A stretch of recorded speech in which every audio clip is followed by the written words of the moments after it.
Welcome members to another Investmentor Podcast. My name is Jacob and I am joined today by a special guest, Tony, who is a mentor here at Investmentor. Say hello, Tony. Hello everyone. Not sure if I'm special anymore. Yeah. I mean, I've done a few of these. To be honest, they probably know you better than they know me. So. Yeah. My face gets thrown around a bit, so hopefully most of you watching this know who I am, and yeah, looking forward to this episode. Yeah, should be a good one. Well, let's just start off, Tony. Like, how's your week been? What's been happening? Anything noteworthy to tell? It's been a cold week, let's put it that way. That's why I'm wearing a beanie, which I don't do often, and also I couldn't be bothered doing my hair, so I thought having a beanie it's a quick fix. But yeah, it's been pretty good. Pretty busy with mentor sessions, so got the chance to meet a few of the new members, which was fun, and looking forward to guiding them through the journey. So yeah, overall positive week. Was this a busy week of new members? Yeah, definitely. We definitely have a spike in membership, which is good. So, despite the softer market conditions and sentiments being not as strong, I think there are still people out there who really want to know what are their options, and more importantly, how they can do it. Yeah. So it's all about the how. So yeah, it's that has definitely kept us busy. Well, one thing that I've noticed has been pretty cool is that like you have proper mentor sessions, but like you're very active on our members page, and just constantly giving knowledge to the members, which is awesome. Like how do you enjoy like engaging in that way? Like, I think it's awesome, Jacob, because to be honest, our members come into this program to learn. And I personally believe the more they can get exposed to, the better. And credit to you guys for setting up our Facebook group. And it's a lot more vibrant. I think vibrant is a good word, because before you guys came in, we just didn't have the means to keep up the interactions, and it was a very quiet group. Yeah. There was a few posts here and there, but definitely not the same level of interactions as we have today. And yeah, a lot of credit needs to go to you guys for posting valuable content, doing all this amazing work with podcasts and videos. So I think based on the feedback that I'm hearing from our members, they're really enjoying this content. Well, credit to the members too, because a lot of the valuable stuff that goes up there is from members sharing their own experiences and sharing stuff that they've seen, which is like almost, I'd argue, more valuable than us saying stuff, right? Because like the whole point is to have that community where they share together, and that's what's happening. So it's pretty awesome. Yeah. Actually, you're right. You're very right, because what I'm seeing now is a lot of our members are more comfortable in asking questions on these forums, and this is what it should be. Have the opportunity to ask these questions openly and hopefully get some insights and perspective, because that's what we're here for. And more importantly, seeing other members chip in and share their perspective. I think that's really important as well. So overall, the Facebook group is doing what it's meant to, which is fantastic. Well, on that, so obviously, on the Facebook group, a lot of articles and stuff get shared. One came up the other day that I want to get your opinion on, that it's something that's happening currently. So the government is releasing what's called the First Home Buyer Help Scheme. Are you aware of this? Yes. So basically it's, and I feel like you'd already know more about it than me, but so it's the idea where instead of being if you're a first home buyer, instead of having to pay your stamp duty right up front, you can change it to a home tax. Annual property tax. Yeah. So, what are your thoughts on this? Do you think it's beneficial? Do you think it's Detrimental? It's look, based on my experience, the government always tries and help first home buyers to get into the market faster. And in the past, that's why they've introduced incentives like stamp duty free or stamp duty concession, as well as the first home grant, which is like a cashback option. And this is another example of the government trying something different, where, because stamp duty has been around for a long time, and it's one of the key sources of income for the government. So every time you buy a property, doesn't matter what it is, you have to pay some sort of tax, which is the stamp duty. And to me, it's a very lazy tax from the government, because they Don't do really, anything for it, right? yeah, what have they done to earn that money, right? And this is something I shared during the week from one of the questions that our members raised, is our government is just like a big business. They have to manage how much money they receive, which is from all the taxes that we pay, as well as managing the expenses, which is all the all the healthcare that they provide, pension that they provide, pretty much everything that we largely take for granted that just appears in this country. So, and their job really is to manage their income and expenses so they are pretty much even.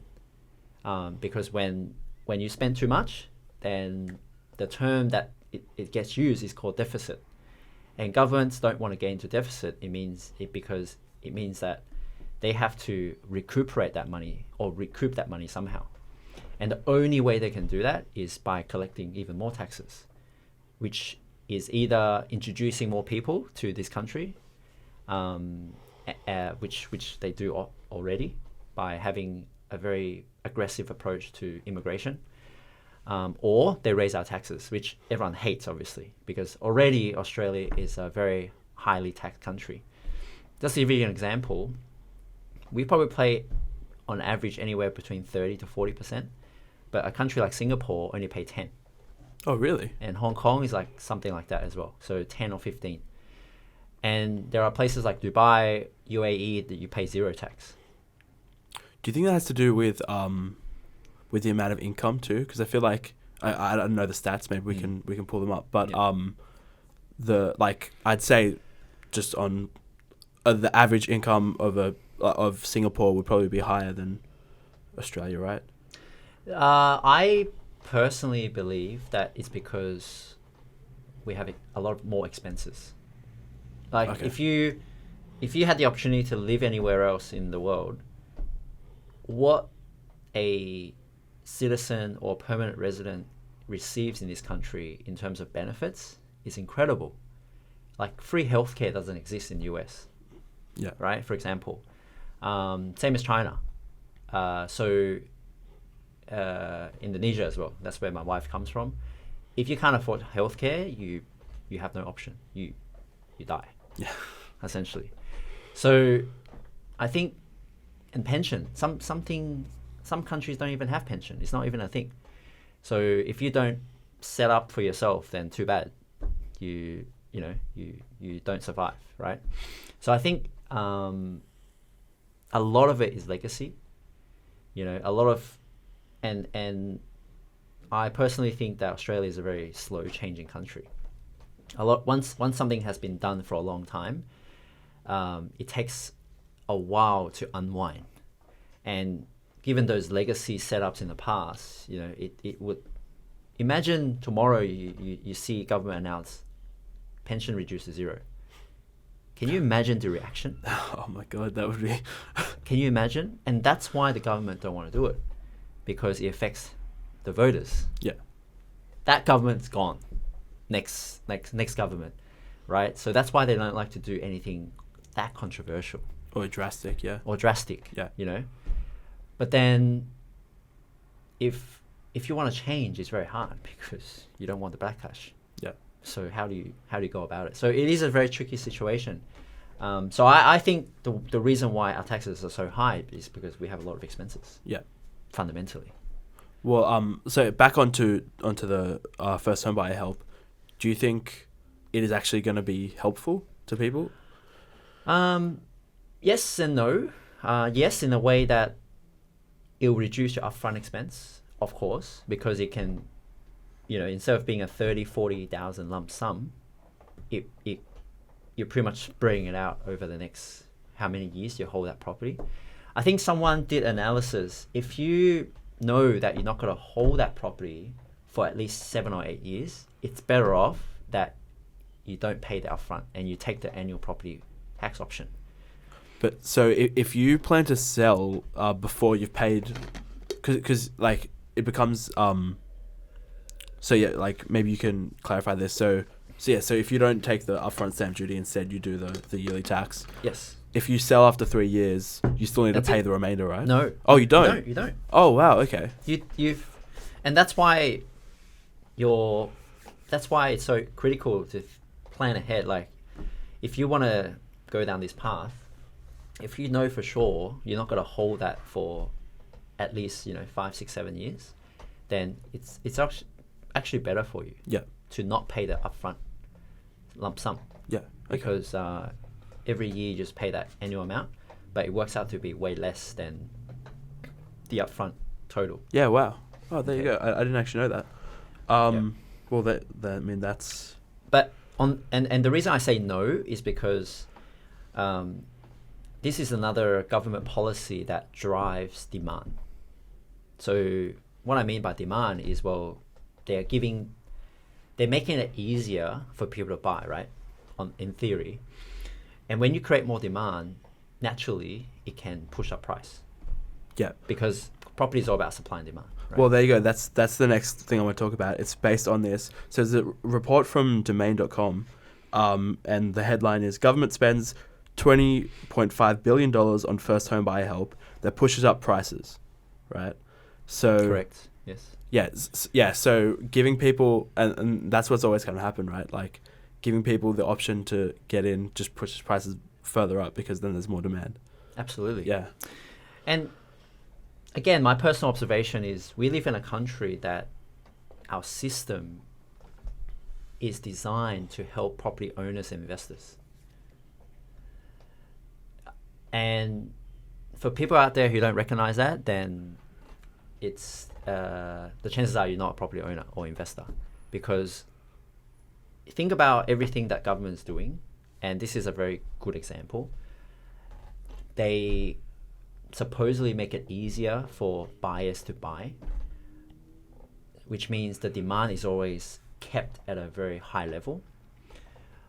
However, if supply is not fixed or is not improved, then when there's an imbalance between supply and demand, with demand being much higher, then the prices are always going to be kept high. So in a perfect world, how could the government fix the supply problem? In a perfect world, they could just build more houses themselves rather than purely relying on the private sector. Because right now what they're doing is they're encouraging the best they can for the private sector, which is private developers, builders, small-time developers to build. And they incentivizing investors with like tax breaks, depreciation and things like that, and being able to claim on your deductions if you own an investment property. Because in investment property, the role of that is to provide housing for renters. Yeah. Right. And in Australia, there are 30% renters out of our entire population, which is quite high. So in a perfect world, that's what they can do. That will soften the demand because they can probably, because they're not all about profit, whereas the private sector is. If the government introduced, public housing policy that would give more supply, which is like either very affordable rental, or they sell those property at a very low price or acceptable price, that would be a big help. But one thing is very interesting, again, about this country is the perception on public housing is so bad. It's very negative because generally imagine I'll tell you, Jacob, the government is proposing to build a block of public housing behind your house tomorrow. How would you feel? I mean, me personally, I wouldn't mind, but yeah, I understand, like, there is that stigma, like, of what you said, of, like, it is, a lot of people have that idea of, I don't want to be near public housing, and, like, I remember there's one that's not too far from where I live, and when they were getting rid of it, a lot of people were, like, excited, which was, like, strange to me, but, I mean, I understand that sentiment, but... Well, that's an interesting thing, right? We want housing to be more affordable, and that seems like the sentiment of most people. But when we introduce things like public housing, people are also against it. Can't win. So how do you win? How do you fix it? That's politics, baby. Right? No one's happy. So there's a thing called NIMBY. Have you heard of that abbreviation, NIMBY? No, I don't think I have. Not in my backyard. Oh, okay. That's what it stands for. Oh, yes. John has mentioned. Yeah. And with NIMBY in play, and most people, including myself, would be part of that. It's very difficult to introduce more supply, because if I ask you, hey Jacob, tomorrow, the government or the council is allowing a high rise to be built because they changed the zoning. Yeah. How would you feel? Yeah, that's the thing, right? It's like, again, in my area, like, it's the same sort of sentiment where it's like they started building massive buildings around the train station, and everyone's upset. That's like, you can't win. You can't win. You can't win. Like, everyone wants more affordable housing, but the only way to do it is to add high density. Well, yeah, that's it. Yeah, but we don't want it. Yeah. So what do you do? That's a really good point. Yeah, like, I mean, obviously you can't say this for everybody, but, like, there are those two conflicting mindsets of, we need more affordable housing. We don't want in our area. We don't want this many apartments. Do it somewhere else. It's like, well, you can only really have one or the other. You can't, correct. Yeah. So, and that's why, that's why this country that we live in, this system is so interesting. Yeah. So, it's like playing any game. I like to use the Monopoly analogy, because we know the rules of Monopoly. We know the only way you can win in Monopoly is to buy as many as you can and build your houses, build your hotels, because the chances are, if someone lands on your block, on your card, then they pay you a heap of rent, then they go bust, right? So we have accepted that to be the rule of engagement for Monopoly, and we have to play it to the best we can. And I see the Australian property market in a very similar manner. This is the environment that we have to play with. We can't change it. It will be very hard for us to dictate any changes. So we just have to play it the best way we can. Because a lot of, some members come in and they ask, what if that changes? What if that changes? What if there's a lot of what ifs. And that's actually one of the common reasons why people don't invest. They worry too much about the what ifs. But we don't know what's going to happen. The only thing we know is the current setup and how do you best, do well in this current environment. And that's the focus. There you go. Yeah, it's an interesting point. All right, so we've gone through that. So one topic I want to bring up today with you, Tony, is so out of all the mentors here, I would say, like, you would probably deal with most of the younger members, correct? Not necessarily. I mean, I have members in pretty much across all age groups. Yeah. And I enjoy that variety because I think, and the reason I enjoy it because I learn from all my members in a sense that, where they come from, why they're here, what are they wanting to get out. Everyone's different. Everyone is in a very unique situation. And I think that's amazing. Yeah. And and one of the key reasons why I love doing what I do is because I get the opportunity to meet all these people. So many different people from different countries. They've been here for a different amount of time, and the perception on things and the beliefs on things can be very different as well. So there's so much variety, and you can actually absorb and learn so much. Yeah. Well, I went to a little bit of a member case study with you, because you just got a new member, and he's the youngest member you've had, right? He's 18 years old. Yes. So how is it dealing with an 18-year-old and like someone who's so like who's just able to start buying? Like how is that? But how have you kind of changed the way you've dealt with him, and like what's that experience been like? Yeah, I've definitely enjoyed that experience so far. I think being 18 is great because it's almost like a blank canvas. And because one thing we may not realize is the older you get, the more things you hear, whether you like it or not, because we are always bombarded with news, mainstream media. So the older you are, the more info you collect, and it can actually work against you. Because think about it. What's the ratio, would you say, Jacob, that you hear something, especially around property and investment, right? What's the ratio between positive and negative? Like 10 to 1? 10 being negative. Right? So imagine that you grow up your whole life and all you hear is 10 to 1 ratio of negative things. So imagine you come to me at 30 or 35 and assume you start to get your senses and you really appreciating things at 18 or 20. So you've collected 10 or 15 years of negative stuff already, and then you come talk to us. It may very well work against you because you have your preconceived ideas and beliefs, right? Whether you like it or not. But we live in this environment where all you hear is the bad stuff.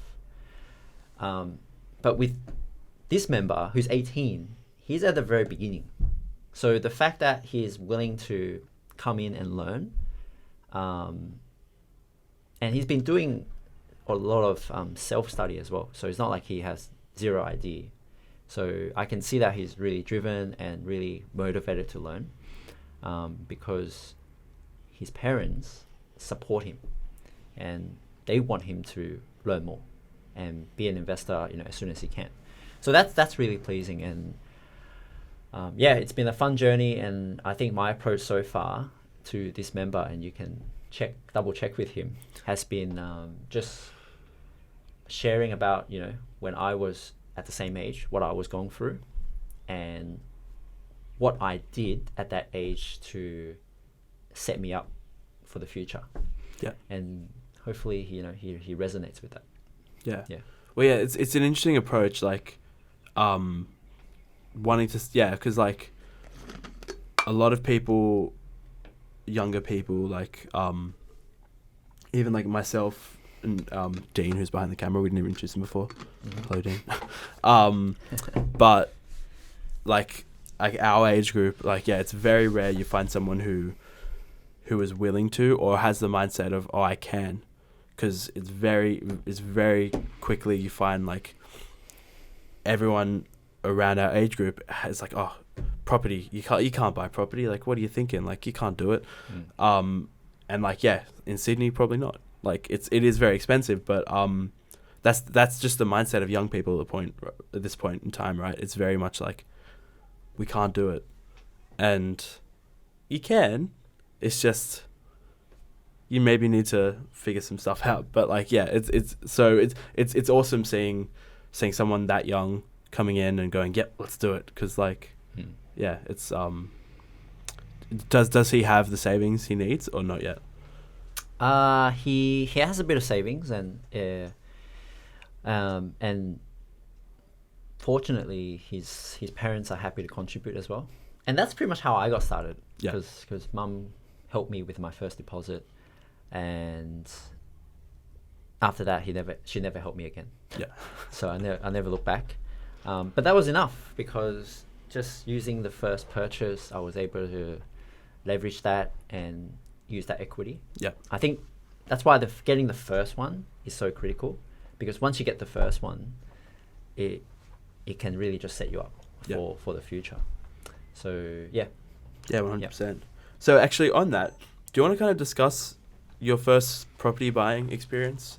How that went, like what you learned, all that stuff. Like, I'd be really interested to know. Yeah, sure, Jacob.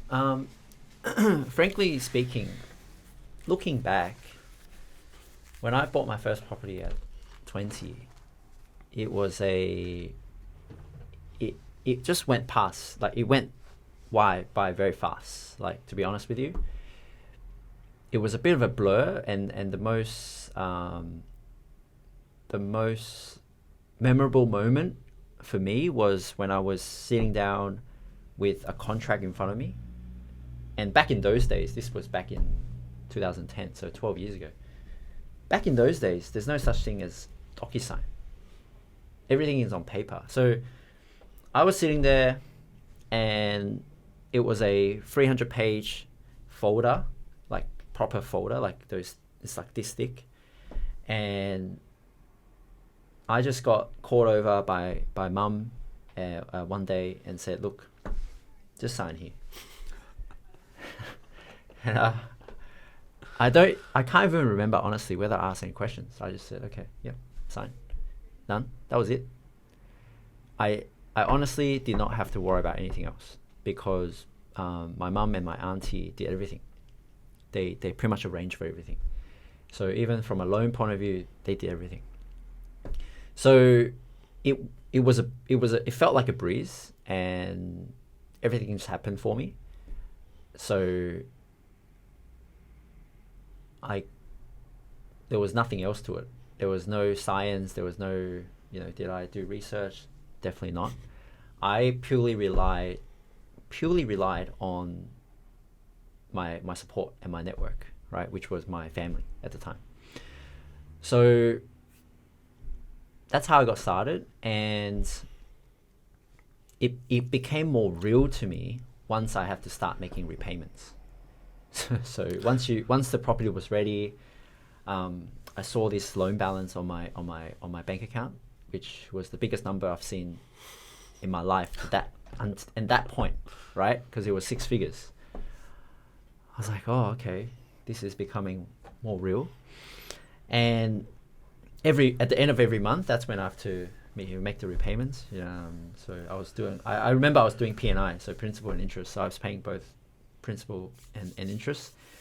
And it didn't affect me that much, to be honest, because I was still living at home at the time, and I managed, right? Yep. It's not like that's all I can pay for. I still had a life because I didn't have to pay rent. So my quick tip is, if you're still living at home, make the most of it. Buy as many properties as you can, because I understand the struggle if you have to pay rent as well. But it doesn't mean it can't be done, as long as you have the income to sustain, right?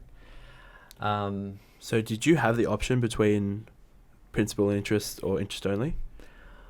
I didn't get to choose because it was all done without me. Okay. But it was P&I, right? And it was manageable.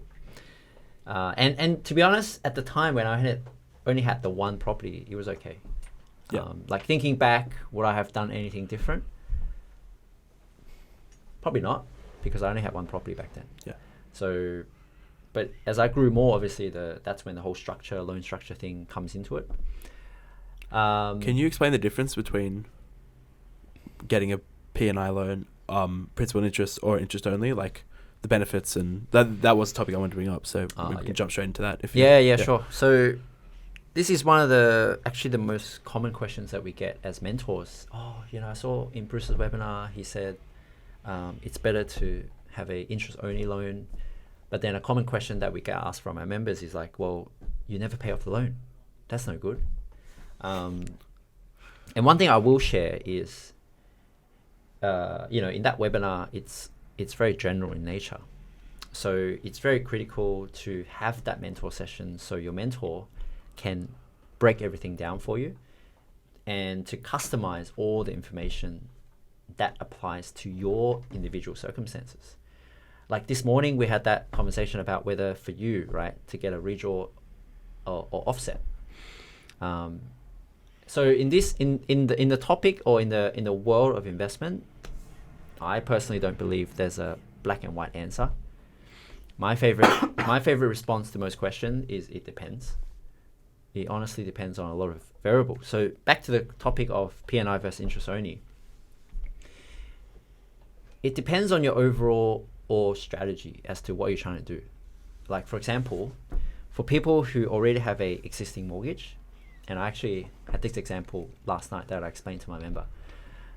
He already had a home and he lives in Sydney and he's paying P&I on that loan. And then earlier this year... Does he live in that home? Yeah, yep. He lives at home, yeah.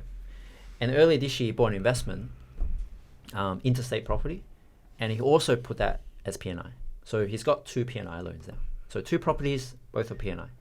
And I asked him the question, why did you do that? And his response for me was, oh, I just thought that was a good idea so I can pay down the loan faster. And after talking to him and trying to understand, what is that he's trying to do, the conclusion was that, well, I want to maximize the cash flow of my investment so that I can pay down my home loan faster, which is the home that he's living in right now. And after digging a bit further, we came to the conclusion that, well, the current setup with both P&I for both properties actually doesn't help him with that. And the reason is, if you're paying P&I on your interest, on your investment property, then a large chunk of your cash flow from the rental is going towards your investment because you're paying down the principal, right? But if the idea and the objective for him is to pay down his own home loan faster, wouldn't you rather shift that cash flow into your own home instead? Yeah. Does that make sense? Yeah. But you're putting it towards investment. So that's why he realized, oh, maybe that wasn't the best setup. And by making it P&I as well, one thing he also didn't realize is, as you pay down your loan for your investment, it means your loan balance is reducing over time, right? And Jacob, I'll test you on this. What is the biggest expense related to your investment property? Biggest expense? It's interest, right? Interest. So what happens if your loan balance is coming down to the interest? Oh, then the amount of interest you pay is lower, right? Yes. Yeah. And if interest is your biggest expense, it means it's also your biggest deduction. Yeah. So what happens to your deduction? Gets lower. Going down as well. Yeah. Your loan's coming down, your interest coming down, your deduction's coming down. So how is that going to help you save tax? Because all your deductions coming down. Yeah. Or your biggest expense is coming down. Yeah. Which means your biggest deduction is also coming down, right? And that's why I started explaining to him, well, this is not going to help you with tax anymore because you're paying it down. It'll actually make you pay more tax very quickly, right? So combining with the goal, which is to pay down the home faster and also trying to save tax, having a P&I on his investment, we concluded that that wasn't the best structure. That's when it makes sense to go with interest only. Yeah, okay. Does that make sense? Yeah, 100%. Yeah, that's really interesting. Like, yeah, because, well, so having that extra amount there could help saving tax. Absolutely. Because with interest only, what you're doing is you're maintaining the loan balance flat. And which means every month that you pay interest, it's going to be around the same. Yep. Which means you're maintaining your deductions as well, right? Whereas if your loan amount is coming down like that, because that's P&I, you're paying down the principal, then it means your deductions are coming down over time. Yep. So if you're trying to save tax, then that doesn't make sense. Especially if you already have a home loan that you're living in. Yep. Because that is non-tax deductible. Okay. So it's actually in your best interest to pay that down fastest. And The one that you're living. we worked out if he can shift that money from his investment to his principal home, it's gonna help him take off 7 years off his mortgage. Wow. That's impressive. 7 years. Yeah. So instead of paying 30 years, he can pay it off in 22 years or 23 years. Yeah. Just by shifting that principal that he's putting towards his investment to his home.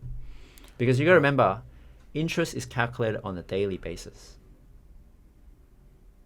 On a daily basis. Yes. So if you can reduce your loan today, your interest calculated today will be lower. Okay. So that's something he also didn't realize. And so that's also the purpose of having an offset account, correct? Offset, redraw, they serve the same function. It's just that the way you use each one is slightly different. Yeah. Yeah. Would you be able to like kind of, for the listeners and for me, Yeah. kind of like define what an offset and what redraw is as well? Sure. And one thing I will say, just for disclaimer, is I'm not a mortgage broker. I'm not qualified. I'm just sharing with you my personal experience. So, I personally use an offset, right? And the reason I have an offset myself is it allows me to pay bills directly, because an offset is a account. It's almost like a new bank account on its own. It's got its own BSB and account number, so you can do direct debit against it. Okay. And the reason I have an offset is because I like to park my surplus cash in there to offset my loans, right? So just say, hypothetically, your loan is $500,000 and you have an offset of 100 grand, then you only pay interest on the difference, which is 400,000.